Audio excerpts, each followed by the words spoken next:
Bonjour, bienvenue à Hogwarts. Aujourd'hui, nous allons revenir aux fondamentaux des pyramides.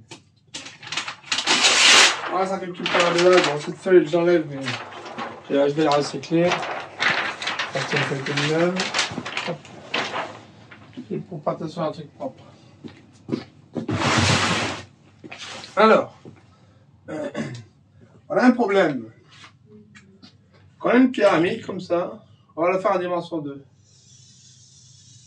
Dimension 2, une pyramide avec des briques. Je vais faire des grosses briques. C'est bien visible. 1, 2, 4, 8, 16, 3, 9, 6, 12. On peut partir sur des comme ça. Hop. Une pyramide qui est comme ça. Prendre d'autres stylos. On a un problème. Notre nombre 12 là. C'est pas 12 d'ailleurs le nombre. C'est 16. Bon, on va dire que c'est 12. Là que c'est 12, mais que là dans ce cas-là, le truc il est un peu comme ça. Le 16 il se fait bouffer, il a dit ça. Notre nombre 12. On peut y aller de plusieurs façons, on est d'accord. On peut y aller par ce chemin-là comme ça, par exemple. Ou on peut y aller comme ça. Il y a plein de chemins qui mènent à 12. On est d'accord que l'on fasse 4 x 3, c'est pareil que faire 3 x 4. Ça, on est d'accord là-dessus. Je vais vérifier que l'enregistre, parce que des fois, on n'enregistre pas. Ok. On est d'accord que quel que soit le chemin infini, là, dans cette pyramide-là, qu'on fasse, on peut même hésiter si l'on fait 9. Je vais arriver à 9, je vais ici. Puis je monte là, ici. Puis je viens ici. On peut très bien prendre ce chemin-là. 9 x 4, soit 3. Alors, ce sera toujours 12. Ça, c'est la première chose que l'on sait sur le support fini. Pyramide à support fini, base finie, chemin fini. Quel que soit le chemin, ça sera le même nombre. Ça, c'est valable en dimension finie. Pour des supports finis, sur des chemins finis. Mais c'est pas vrai sinon, hein, faut le savoir. Après, ce que l'on sait aussi sur ce chemin, si on fait un chemin un peu... Oh là, excusez-moi. Si on fait un chemin qui fait un truc comme ça, par exemple, on va éviter de faire une troisième gamme. Et on fait un truc comme ça. Imaginons, on a un chemin. Ce chemin-là, c'est un chemin fermé. Ce chemin fermé, on peut considérer qu'il est équivalent à 1. Mais parce qu'il est fini. En dimension finie, dans un support fini. En dimension supérieure, on ne sait pas. Donc imaginons j'ai un chemin comme ça. J'ai un chemin, par exemple, il fait comme ça, il va là, puis il fait une boucle. Voilà, une boucle, puis il continue. On peut considérer que la boucle, on peut l'annuler. Donc pour aller dans un nombre là, il y a tous les chemins possibles, on va dire, en dimension finie, ils sont égaux.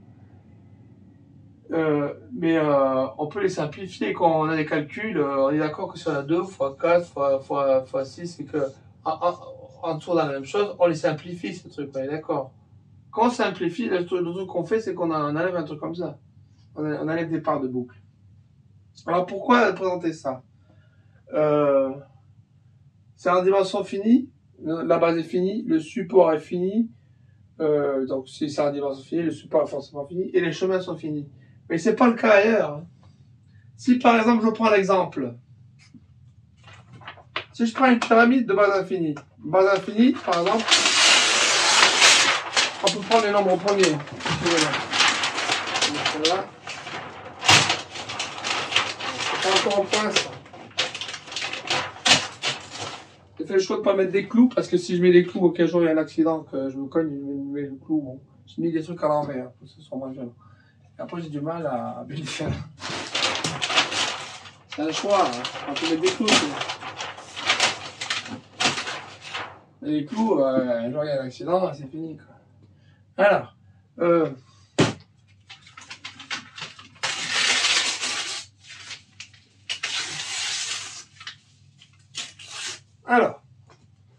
Je dis qu'en support infini, c'est pas toujours le cas. Supposons la base des nombres premiers. 2, 3, 5, 7, 11, 13. Oui, tous, on les prend tous. Donc, on prend une infinité. Ce support, cette base est... l'espace que l'on utilise, c'est un espace vectoriel à la base. Dont on prend que des vecteurs... on prend un quadrillage, mais on peut même oublier le quadrillage, c'est un espace vectoriel de dimension infinie. On sait plein de choses sur les espaces vectoriels de dimension infinie, notamment toutes les normes ne sont pas équivalentes. Ce qui veut dire que la topologie, toutes les topologies ne sont pas équivalentes.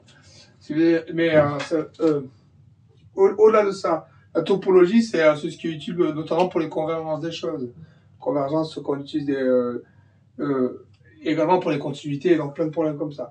Alors, notre base de dimension infinie, qui va donc définir des nombres, elle est de dimension infinie. Après, c'est là que se pose le support. Quand on définit un nombre entier n appartenant à n, il est défini dans une base comme ça. N est égal au produit des PI puissance alpha i. Mais c'est un support fini toujours. Donc l'ensemble des entiers naturels, c'est du support fini. Donc ces supports finis, là, c'est dans le cas qui est là, support fini, même en dimension infinie, le support fini, tous les nombres, tous les chemins sont équivalents. Alors, est-ce que c'est vrai? Parce que là, je viens de le dire, là, je viens de l'affirmer, est-ce que c'est vrai? C'est pas sûr.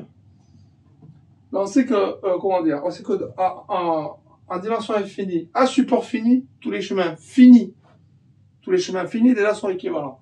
Parce qu'il peut y avoir des chemins infinis après, on sait pas. On peut faire une boucle comme ça qu'on a fait tendre, on l'a fait gonfler jusqu'à... Donc, tous les chemins finis, en support fini, tous les chemins finis en dimension infinie sont équivalents. Par contre, les chemins infinis, on ne sait pas. Après, en dimension infinie, de toute façon, on pourra le faire.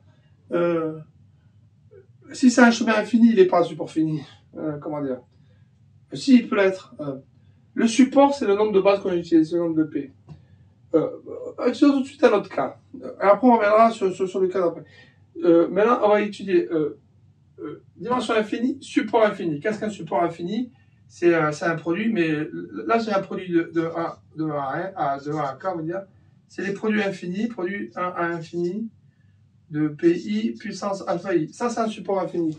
Alors que les i, il y en a une infinité déjà. Il peut y en avoir une infinité. Par exemple, on peut faire un truc comme ça. 2 fois 2 sur 3 fois 5 sur 7 fois 11 sur 13 fois...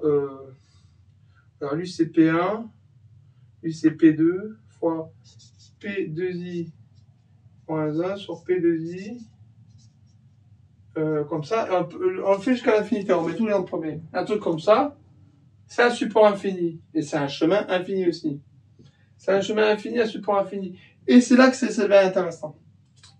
Alors si on a un truc comme ça, on peut considérer, par exemple, si je considère que c'est 2 multiplié par 5 sur 3, multiplié par 11 sur 7, multiplié par 19 sur 13, vous comprenez l'idée, hein? Multiplié par P2i plus 1, 1, 2, 3, 1. P2i plutôt, sur P2i plus 1, P2i moins 1 plutôt. C'est pareil, hein? Cette écriture-là, quand on y pense, il y a les mêmes nombres. On fait 30 dans l'infini. Ce nombre-là, c'est égal à 2 qui est une constante, donc, fois A1, fois A2, fois A3, fois AI. Et on sait que tous les AI, pour tout I, pour tout J, enfin pour tout I, AI, en norme, mais genre AI c'est supérieur strictement à 1. AI c'est supérieur strictement à 1. Tous, ils sont tous plus grands que 1. Quand on fait un produit d'un truc plus grand que 1, là c'est plus grand que 1. Alors il y a deux possibilités, soit ça converge, soit en tous les cas c'est plus grand que 1. Si par contre on a au moins 80, je peux faire les calculs là-dessus. Je crois que j'avais un peu, j'ai pas vérifié si ça peut faire converger. D'ailleurs, je me pas. C'est pas tellement le point important. Soit ça converge vers un nombre fini, soit ça converge vers l'infini. Enfin, tout ça va vers l'infini. Dans tous les cas, ça monte. Si par contre on fait 2 sur 3, le 3 on le fait passer à la 2 sur 3 fois 5 sur 7, fois... je découvre pas la Lune, la lumière. Hein. C'est un truc, c'est connu tout ça. Là, et alors, là, on a des BI par exemple, B1 fois B2 fois B3. Je découvre jamais la Lune ici. Hein. B1, avec tous les BI sont inférieurs à 1. Pour tout I, les BI sont inférieurs à 1. Si on fait un produit de tous les angles qui sont inférieurs à 1, le produit sera inférieur à 1. Et il peut tendre vers 0. Ils sont tous positifs, donc ça peut tendre vers 0. Et donc celui-là, suivant comment on ordonne les choses, suivant le chemin qu'on prend, on n'a pas la même convergence. Alors il faut comprendre que quand on définit un nombre comme ça, dans l'espace vectoriel, le nombre là, P produit des I égale 1 alpha, là par exemple, celui-là, ce nombre-là, il a pour vecteur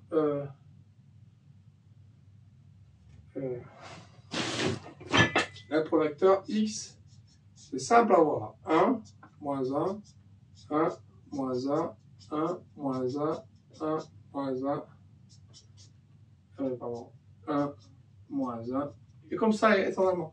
2, ça c'est pour les bases. 2, 3, 5, 7, 11, 13, 17, 19. On continue comme ça, donc c'est 1, moins 1, 1, moins 1, 1. Le nombre est parfaitement défini dans l'espace vectoriel. X, sa position dans l'espace vectoriel, c'est-à-dire 1 infini. Derrière infini, X est parfaitement défini. Enfin bon. Moi, je manipule mal les espaces vectoriels de dimension infinie. Il faut que je me forme. Et là, ils me semblent parfaitement définis. Par contre, la topologie qu'on utilise, elle n'est pas définie clairement. Et ce qu'on peut dire, c'est qu'un tel truc, il y a une infinité de chemins d'y arriver. En partant de où?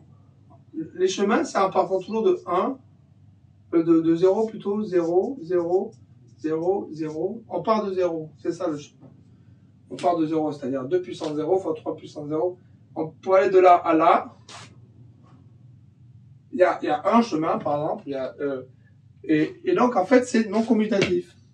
Quand on écrit un chemin, quand on fait un chemin, par exemple, quand je fais le chemin comme ça, je dessine un chemin qui mène à la pyramide. On peut appeler ça un éclair ou un chemin, ou un mouvement. Mais une fois qu'il est défini, qu'il est dessiné, ça prend en compte la non-commutativité. Au sens, en dimension finie, tout est commutatif, mais quand on arrive en dimension infinie, ça devient non commutatif. Par contre, si on définit le nombre par à la fois si on définit la valeur du nombre, ça c'est un vecteur, ça veut dire, si on définit, là on a le vecteur x, ou le point x, et la valeur scalaire de x, c'est ce qu'on va déterminer, la valeur scalaire de x, ou la valeur d'état de x, on pourrait dire, ou en tout cas la valeur de x, sera définie en fonction du chemin, donc en fonction de son point, mais également du chemin qui y mène. Et on se rend compte que les chemins qui mènent à x, ils ne sont pas tous équivalents. On vient de se rendre compte qu'ils ne sont pas tous équivalents, ils ne donnent pas tous la même valeur, en dimension infinie, à support infini. Maintenant, imaginons en dimension infinie, support fini. Est-ce qu'on peut faire la même astuce? Qu'avec des 2, des 5 et des 3? On va vérifier ça tout de suite. Ça se fait tout de suite. Allez, je tourne un contre-exemple. Voilà.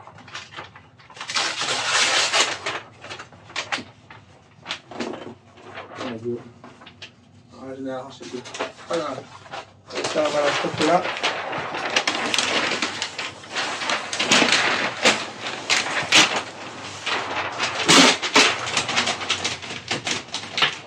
Alors, on en est où exactement? Ça, c'est support fini, support infini. Alors, on va imaginer un support, on va utiliser que les chiffres 2 et 3 et 5, par exemple. Alors, tout à l'heure, on se demandait comment faire des chemins infinis. Bon, 2, 3, sinon, ça sera visible dans notre pyramide facilement. Ça va essayer que 2 et 3. Par contre, on aura un produit, donc, par exemple, on peut avoir 2 fois 3 fois sur 2, 2 fois 3 sur 2 fois fois 1 sur 3 fois 3 sur 2 fois 1 sur 3 fois 3, 2 fois 1 sur 3. Voilà, là, imaginez un tel truc, on peut considérer que il y a plein de trucs qui s'annulent là. Il y a 3 en haut, 3 en bas, 3 en haut. Est-ce qu'on peut quand même les réindexer de telle manière à ce que ça converge pas? Voilà, là c'est pas un 1, c'est un 2. Hop. On va dire 2, le truc ça sera ça. Enfin 2 sur 3 fois 3 sur 2 fois 2 sur 3 fois 3 sur 2 fois 2 sur 3 3 sur 2 fois 2 sur 3 fois 3 sur 2. Ce nombre il est con. Hein. C'est un chemin. Hein.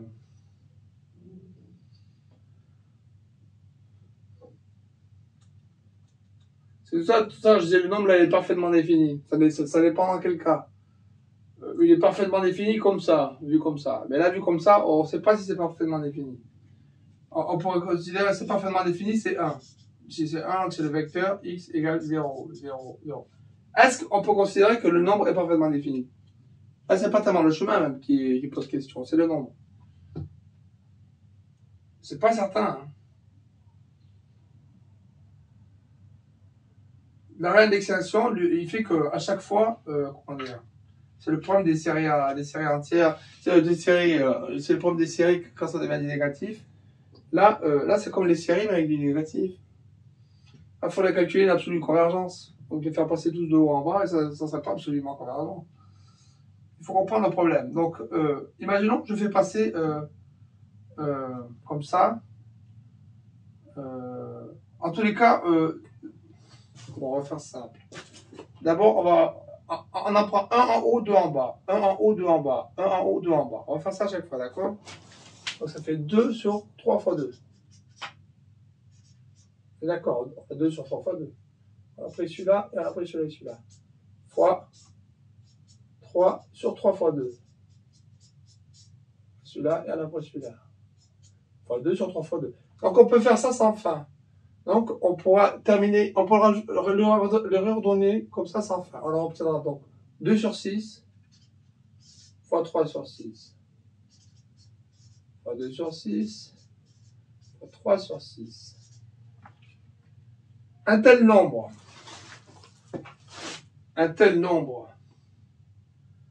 converge vers quoi?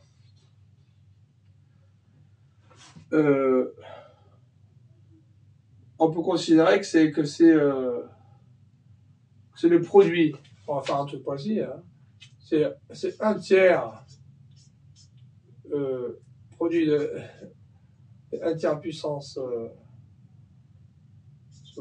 On a 1 tiers puissance k d'un côté, de l'autre côté, voilà, 1 demi puissance k. Alors, 1 tiers puissance k, quand on le fait tendre, ça va tendre sur 1 en haut, et là-bas, 3 puissance k, ça sera l'infini. 1 sur l'infini, ça donnera 0. Ça obtiendra 0 fois 0. Donc d'un côté, on avait 1, le nombre c'est 1. De l'autre côté, là, le nombre c'est 0. Et sa définition au nombre qui tend vers 0, c'est 3. D'un côté, on a un nombre, comment dire, qu'on croyait bien définir, on pensait qu'il n'avait pas de définition 0, 0. Puis on se rend compte qu'en fait, on peut donner comme définition moins k, 0. Et que sur moins k, on peut le faire tendre vers l'infini. Donc, donc c'est pas bien défini. Donc, en dimension finie, support infini, c'est pas bien défini. Si on ne définit pas, donc tous les chemins ne sont pas équivalents. Et toutes les définitions ne sont pas équivalentes. Donc, toutes les définitions de points, là, ne sont pas équivalentes. Là, ce qu'on a changé, on a changé un chemin. On est parti d'une définition, on a changé le chemin, mais à la base, la définition, le point n'était pas bien défini. Mais, là le problème, c'est que là, c'est pas la valeur qui n'était pas bien définie, c'est la définition du point. Quelles sont les factorisations? Est-ce que c'est moins k ou est-ce que c'est 0 pour 2? Donc on a rien qui est vraiment bien défini. Donc en dimension infinie, quand on a des choses comme ça, des supports infinis, on peut, si c'est en dimension finie déjà, excusez-moi, je suis pas clair. Si en dimension finie, un support infini peut ne pas définir clairement, dans ce cas-là, en dimension infinie, qui peut le plus, peut le moins, ça sera pareil. Donc il faut partir déjà sur une bonne définition des choses. Les choses ne sont pas bien définies, c'est pas rigoureux. Et donc quand on parle d'un nombre, il vaut mieux partir du nombre comme ça, défini comme ça. Quand on définit un produit infini, il vaut mieux partir de la définition ainsi. Donc la définition en décomposition PI. Pas un truc comme ça. Il vaut mieux partir d'un truc comme ça, où chaque, au moins le point soit bien défini. Et après, les chemins, enfin je dis il vaut mieux, il faudra tester ce qu'on peut. Enfin, après les chemins, ça sera pareil. On pourra avoir des problèmes. Donc les boucles comme ça, la dimension finie, les boucles, si elles sont finies, ça va. Si elles sont infinies, ça commence à devenir un problème. Donc on a un problème avec les boucles infinies et avec les chemins infinis. Et là, c'est l'espace vectoriel de dimension finie. Donc, c'est pas l'histoire des normes équivalentes, c'est pas que le vrai problème. Parce que les normes, on aurait pu penser, les normes ça définit une topologie, c'est à cause de ça qu'il y a un problème. C'est pas sûr. La dimension finie, par exemple, on a aussi un problème qui sort. En tous les cas, il faudra bien définir les choses pour définir les convergences des produits. Moi, je pense déjà qu'il faut déjà bien définir le point. Et après, considérer que tous les chemins ne sont pas équivalents. Et alors, étudier pour chaque chemin, donner une valeur. À chaque chemin, on donne une valeur. Chemin 1, on donne valeur 1. Chemin 2, valeur 2. On fait ça pour une infinité de chemins. Et après, en fait, pour chaque valeur donnée, on calcule une probabilité, quantité de chemin.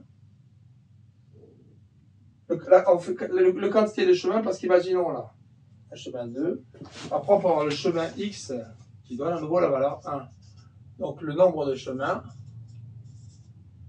de valeur 1 sur le nombre total. Alors, on pourra faire une distribution peut-être, voir si c'est possible à faire, une distribution peut-être de probabilité de valeurs. Tel chemin donne plus souvent 1 que 0, par exemple, en fonction des... Donc, c'est l'idée que j'ai là, comme ça. Donc, pour y arriver à faire ça, il faudra donc établir comme ça,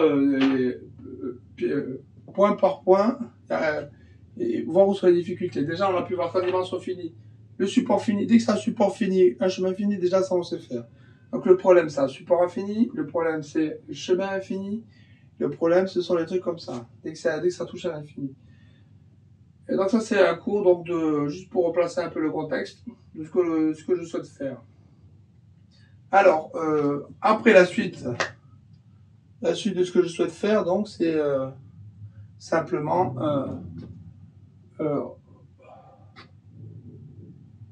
repartir des dimensions 2, 3 et 4, étudier la géométrie, le plan du cours que je vais faire. Donc, on va vraiment faire un reboot, repartir du départ. De dimensions 2, 3, 4, 5, définir la géométrie, définir les équations et définir les réductions. Et après, au cas général n, le faire ainsi, et après le cas infini. Et le cas infini, regardez par quel bout le prendre, par quel bout prendre le truc infini. Voilà, là il y a des infinis partout, ça devient assez dur de suivre. Mais moi j'ai toujours pensé que cette théorie-là, elle était très quantique, et que la théorie pyramidale ressemble beaucoup à la mécanique quantique, et également à la relativité. Donc je crois que c'est une théorie qui doit être adaptée parce qu'il y a les mêmes choses qui se font là. Ça me fait penser à l'intégrale des chemins de Feynman, l'intégrale des chemins possibles. Le fait que dans l'hyperplan, là, ce soit toujours très aléatoire ce qui sort. Le fait que là, en fonction des chemins, c'est très aléatoire aussi. Donc ça me fait beaucoup penser à la mécanique quantique, cette théorie. Donc c'est peut-être une théorie mathématique qui a l'air d'être bien, d'une certaine manière, d'être bien adaptée à la mécanique quantique, mais également à la relativité parce qu'on peut trouver des liaisons entre des dimensions. Par exemple, 3 et 9, 3 et 9, il y a une liaison, et ce qui fait qu'à partir du moment où il y a une liaison entre dimensions dimensionnelles, liaison algébrique, ça veut dire que il y a, comment dire, il y a une sorte de... Qu'est-ce qu'une liaison? C'est comme la liaison de l'hyperplan ou de la droite. Une liaison, c'est juste le fait qu'il y a une contrainte. C'est le fait qu'on peut pas faire tout. Et la relativité, c'est une contrainte. C'est dans le sens que on a 4 dimensions, le temps et l'espace, mais quand tu touches la Lune, tu touches au reste. Et c'est une sorte de liaison. Et on peut créer partout des liaisons. Et la relativité générale, c'est des liaisons, mais elles sont pas linéaires. C'est pas des liaisons très linéaires. C'est plutôt des liaisons qui sont quadratiques, ou des choses comme ça. Dans cette théorie, on peut créer des liaisons qui sont pas forcément linéaires. Et bon, on verra ça. Et les équations de relativité, pour l'instant, je les ai pas bien maîtrisées. Moi, là-bas, je suis pas physicien. Et donc, je fais des bêtises. Mais en tous les cas, c'est mon idée. C'est mon idée, c'est d'adapter ça. Là, c'est juste pour dire, pour faire un petit peu le topo là-dessus. Et à plus tard. Hop.